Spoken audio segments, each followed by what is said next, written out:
नमस्कार, मैं हूं अनिल वर्मा शेखर। आई विटनेस न्यूज पर आज देखिए, वित्त मंत्री निर्मला सीतारमण के बजट में फर्रुखाबाद को मिली 2 स्पेशल ट्रेनें। बेवर रामगंगा पुल तक हाईवे के उच्चीकरण के लिए 326 करोड़ मंजूर। देखिए, सांसद मुकेश राजपूत ने प्रेस कॉन्फ्रेंस में क्या क्या घोषणाएं की हैं। भाजपा सांसद मुकेश राजपूत ने बताया है कि पिछले दिनों वित्त मंत्री निर्मला सीतारमण द्वारा प्रस्तुत बजट में फर्रुखाबाद को 2 स्पेशल ट्रेनें दिए जाने की घोषणा हुई है। पहली ट्रेन गोमती नगर लखनऊ से जयपुर तक वाया फर्रुखाबाद जाएगी। दूसरी ट्रेन कामाख्या से उदयपुर तक वाया फर्रुखाबाद जाएगी। दोनों ट्रेनें सप्ताह में 3 दिन उपलब्ध होंगी। एक और प्रमुख घोषणा ये हुई है कि बेवर से पीलीभीत तक के राजमार्ग पर बेवर से रामगंगा पुल तक उच्चीकृत करने के लिए 326 करोड़ रुपए स्वीकृत हुए हैं। आइए आपको सीधे सांसद मुकेश राजपूत की प्रेस कॉन्फ्रेंस में ले चलते हैं और देखते हैं कि बजट की क्या क्या खूबियां वो बता रहे हैं। कहा जाए,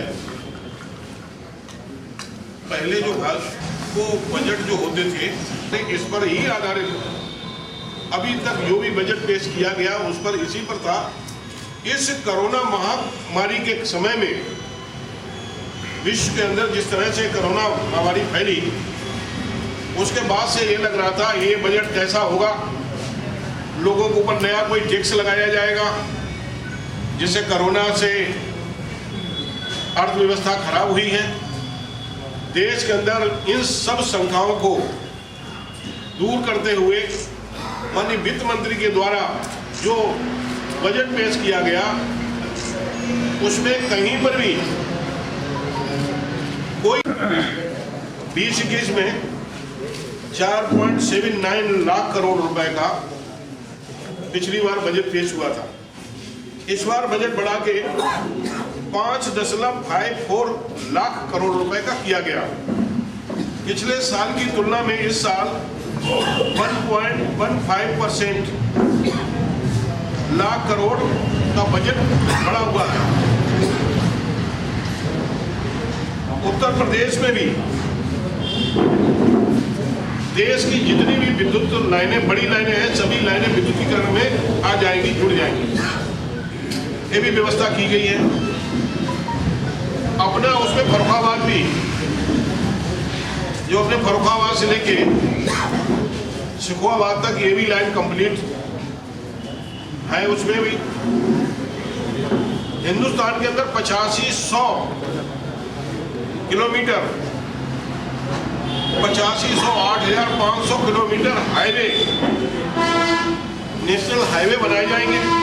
इसके लिए भी बजट की व्यवस्था की गई है, जिसमें हमारे विपक्ष के लोगों ने, जिसको मैं रूप से फोकस किया गया था, जहाँ जहाँ हाईवे नहीं है उन क्षेत्रों को विशेष रूप से हाईवे बजट दिया गया, जिसमें कलकत्ता भी है, केरल भी है, आसाम भी है। विपक्ष के लोगों ने भी उसमें कहा कि साहब ये जो बजट है ये मुख्य रूप से चुनाव के दृष्टिकोण से लागू किया गया। कहीं इसमें ऐसा नहीं, यदि सरकार जहाँ उनकी सरकार नहीं है वहाँ पैसा दे दे तो कहते कि साहब ये बजट आपने चुनाव के दृष्टिकोण से किया, और यदि ना देते तब ये कह देते कि साहब आप तो हमारी जहाँ सरकारें उस राज्यों को आप उपेक्षित कर रहे हैं, उन्हें कुछ नहीं दे रहे। तो लेकिन 8500 करोड़ रुपए का 8500 किलोमीटर का नया हाईवे बनाने का भी प्रस्ताव किया गया है। उत्तर प्रदेश में पिछले की तुलना में रेलवे के क्षेत्र में 40% जो बजट मिला है वो उत्तर प्रदेश में 40% रेलवे का बजट 40% अकेले उत्तर प्रदेश में लगेगा। फर्रुखाबाद जनपद को 2 नई रेलगाड़ियां भी मिलेंगी। नंबर 1 गोमती नगर लखनऊ से जयपुर मध्य वाया फर्रुखाबाद होते हुए सप्ताह में 3 दिन ट्रेन चलेगी। दूसरी है कामाख्या से उदयपुर तक वाया फर्रुखाबाद होते हुए एक ट्रेन ये फर्रुखाबाद के लिए मिली है।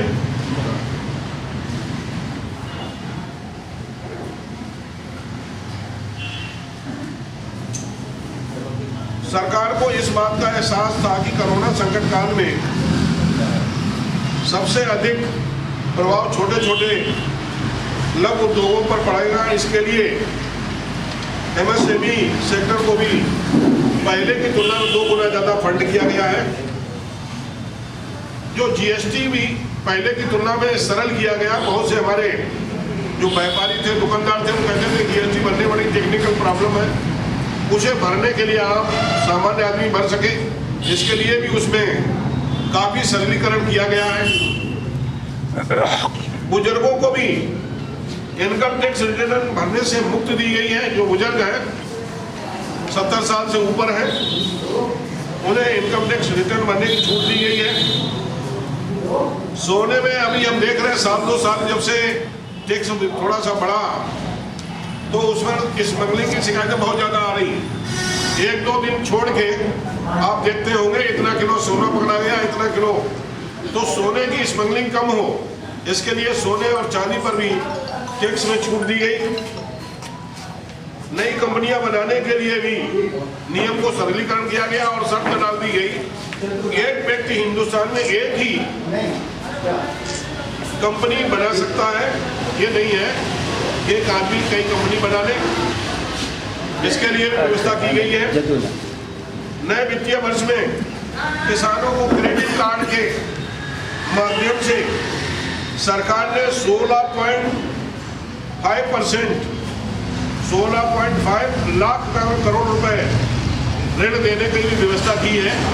कोई भी किसान यदि किसान क्रेडिट कार्ड पर लोन लेना चाहेगा, उसके लिए व्यवस्था की गई है। पहले ऐसा होता था क्रेडिट कार्ड था लोगों के पास में, लेकिन बैंकों के पास पैसा नहीं है, उसमें बढ़ाया गया। कोई भी किसान यदि लोन लेना चाहता, सस्ता लोन लेना चाहता है अपने किसान क्रेडिट कार्ड पे, तो उसे लौटाना न पड़े, उसके लिए 16.5 लाख करोड़ रुपए की व्यवस्था की है। किसानों की आय दोगुनी बनी रहे, इसके लिए MSP 1.5 गुनी करने के लिए कहा गया है। किसानों की आय बढ़ाने के लिए 1000 नई ई-मंडियों का भी निर्माण होगा। अभी पिछली बार जो मंडियां थी, उनके माध्यम से पूरे देश के अंदर 1.14 लाख करोड़ रुपए का कारोबार हुआ था। 1.14 लाख करोड़ का कारोबार हुआ था। उसके ई-नाम मंडियों से बेनिफिट जो मिला, इसके लिए भारत सरकार ने 1000 ई-नाम की मंडियां बनाने का फैसला लिया है। और जो जल्दी फसलें खराब हो जाती हैं, उन 22 फसलों को ऑपरेशन ग्रीन योजना के अंतर्गत दिया गया है। इस योजना में पहले 3 फसलें आती थी, आलू, प्याज, टमाटर। अब 22 फसलें जो जल्दी खराब होने वाली फसलें हैं, उन्हें ग्रीन योजना के अंतर्गत, ऑपरेशन ग्रीन योजना के अंतर्गत दिया जाएगा।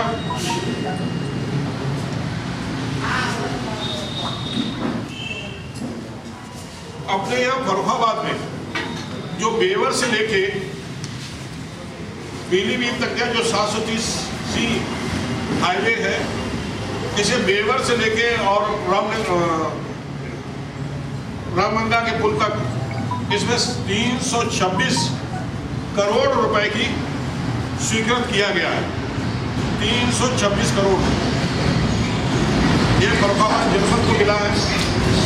इसमें आप ये समझ लीजिए कि जो बेवर से लेके और अपनी काली नदी के पुल तक थोड़ा जो भाग है वो बेवर में पड़ता है। शेष जो पैसा है लगभग 300 करोड़ रुपए ये फर्रुखाबाद जनपद के लिए हाईवे के रूप में और ये जहाँ अपने बघार से लेके जहाँ और पंचाल घाट तक 4 लेन बनेगा और बाकी में 10 मीटर चौड़ा बनेगा। 1 किलोमीटर दूरी तो नहीं मालूम है, लेकिन ये जरूर रुपया मालूम है। बेवर से लेके और रामगंगा के गांव के विकास के लिए, गांव के इंफ्रास्ट्रक्चर के लिए 40,000 करोड़ रुपए, पहले पिछली बार 30,000 करोड़ था, इस बार 40,000 करोड़ रुपए की व्यवस्था बजट में की गई है। दूसरा ये है कि कोरोना महामारी से निपटने के लिए कोरोना वैक्सीन के लिए हिंदुस्तान में 35,000 करोड़ रुपए की व्यवस्था की गई। इसमें सभी लोगों को कोरोना वैक्सीन फ्री लगे। दूसरा, आगे भी आवश्यकता बजट की पड़ेगी तो माननीय वित्त मंत्री जी ने कहा है आगे जो भी बजट की आवश्यकता पड़ेगी वो बजट की आगे हम व्यवस्था करेंगे, लेकिन सभी के लिए कोरोना वैक्सीन हम लोग उपलब्ध कराएंगे। इसी प्रकार से अपने यहाँ NH 92 बेवर से ग्वालियर तक एक बनेगा। इसके लिए 400 करोड़ रुपए का प्रस्ताव भारत सरकार को भेजा गया था, NH को भेजा गया था, ये भी स्वीकृत हो गया।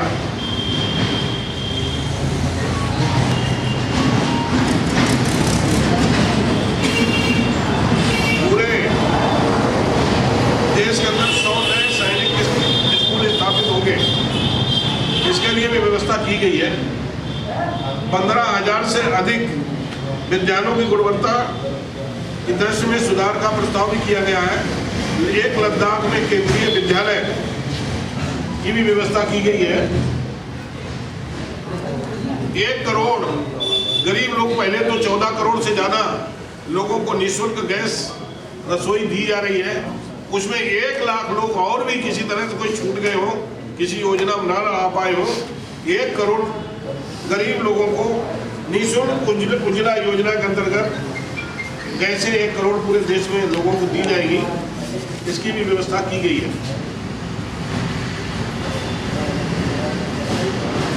सही मायने में देखा जाए तो ये बजट जो है, इस बजट से पूरे देश में आत्मनिर्भर भारत बनेगा और किसी तरह से कोई भी एक्स्ट्रा चार्ज नहीं लगाया गया। दूसरा, लोगों को लग रहा था कि ये बजट जो होगा वो बजट काफी वैसा बजट होगा जो कहीं ना कहीं लोगों के ऊपर भार डालने वाला होगा। इस बजट में कहीं एक्स्ट्रा कोई भार की व्यवस्था नहीं की गई है। इस बजट की सभी लोगों ने सभी क्षेत्रों में सराहना की गई है। और ये बजट ये भी नहीं, पहले जो बजट पेश होते रहे 2014 से पहले, वो कहीं ना कहीं कोई विश्व बैंक या अन्य किसी न किसी के दबाव में होते रहे। ये बजट जो है बिल्कुल आत्मनिर्भर भारत बनाने की दृष्टिकोण से, इसमें कहीं किसी का आक्षेप करते हुए नहीं, कैसे हमारा देश मजबूती के साथ में अन्य देशों की तुलना में मजबूती के साथ खड़ा होगा, इस को दृष्टिगत रखते हुए माननीय वित्त मंत्री जी ने माननीय प्रधानमंत्री के नेतृत्व में पेश किया है। ये बजट देश के अंदर खुशहाली लाएगा, किसानों की भी आमदनी दोगुना करेगा, गरीब मजदूरों को, किसानों को, विधवाओं को, वृद्धों को, सबके लिए ये बजट खुशहाली भरा होगा। पेट्रोल के पैसे बढ़े, डीजल के पैसे बढ़े, रसोई गैस के पैसे बढ़े, आप फ्री में तो दे रहे हैं, लेकिन सब्सिडी किसे दे रहे हैं? देखिए, ये जो है गैस हुआ, पेट्रोल हुआ, डीजल हुआ, पहले भी कहा गया है कि इस पर कंपनियों का ये कारण है, कंपनियों को दे दिया गया। कंपनी अपने अपने बाहर से डीजल खरीदेगी, कच्चा डीजल खरीदेंगी, बाहर से गैस खरीदेंगी और यहाँ लोगों को सस्ती उपलब्ध कराएंगी। इसके लिए यदि बाहर बढ़ोतरी होती है तो यहाँ पर दाम बढ़ते हैं, बाहर दाम घटते हैं तो यहाँ पर भी दाम घटते हैं। कच्चे तेल की उसमें पैसा सरकार बड़ा दूर रखा गया है। डीजल पेट्रोल गैस को आप ढंग पढ़िए, डीजल पेट्रोल गैस को इससे बाहर GST से बाहर रखा गया। क्यों रखा गया है? कि कोई किसी पर अपना कितना स्टेट गवर्नमेंट टैक्स लेती है, इसमें कोई कुछ लेता, तो इसलिए सबकी सहमत से ही ये कहा गया है कि डीजल पेट्रोल गैस जो है इस पर साफ GST से बाहर रखा जाए। 3 चीजें हैं, एक ये है, 2 और चीजें हैं, इसे बाहर रखा जाए। उत्तर प्रदेश सरकार के द्वारा इस प्रकार भी जो हमारे देश में छुट्टा जानवर है उनके लिए गौसदन, गौशालाएं बनाई जा रही हैं।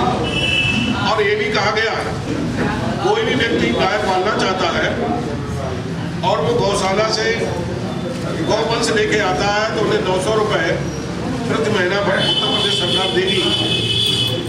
अब कहीं कुछ जगह गौशालाओं में जानवर बंद हैं तो चोरी से कुछ लोग छोड़ भी देते हैं।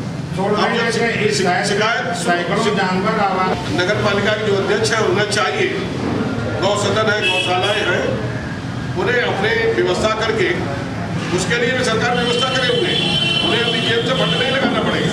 अभी तक वो चाहे तो अपनी जितनी भी जानवर, छोटा जानवर है, उन्हें ले जाके गौ सदन में, गौशाला में बंद कर सकते हैं।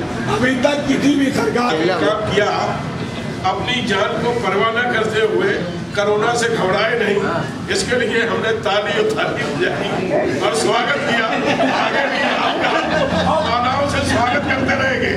ताली स्वागत करते रहेंगे। ताली और थाली बजाने थे, वो जो हाल होता है मीडिया का। माला भी पहनाई, ये उससे क्या हुआ? माला पहनाई, आज आगे भी पहनाएंगे। मैं माला पहनाई, माला पहनाने का अर्थ क्या हुआ? आप देश के चौथे, आप देश के मुकेश जी, जब पकड़ा में बल चढ़ाया जाता है तो विधानसभा चुनाव भी करीब है और जिला पंचायत चुनाव भी करीब है। 2024 में बजट होगा, चुनावी तो बजट, ये चुनावी बजट नहीं, ये आत्मनिर्भर भारत कैसे बने? पहले से तो एस्टीमेट तैयार कराया गया, इसका खाका बनाया गया, इसका मुख्यालय अपना जो है इटावा है, उन्होंने अपने जिला के लिए यहाँ पर फतेहगढ़ में बनाया। दूसरा ये है कि इसके लिए इन्होंने सर्वे कराया, इनका सर्वे हुआ, सर्वे में कहा गया 326 करोड़ वहाँ से वहाँ तक का आया। कुछ जगह 4 लेन होगा, कुछ जगह पर 10 मीटर ही चौड़ा होगा, ये इन्होंने दिया गया। इस बजट में व्यवस्था की गई, इसको लगा के नीचे वाले जो अधिकारी हैं, ये कहीं भारत सरकार माने हमारे मित्र जो मंत्री हैं, इसके परिवहन मंत्री हैं, सड़क के जो मंत्री हैं, तो वो कहीं ये नहीं कहते हैं कि आपको ये पुल नहीं लेना है, आपको वहाँ पर नहीं लेना।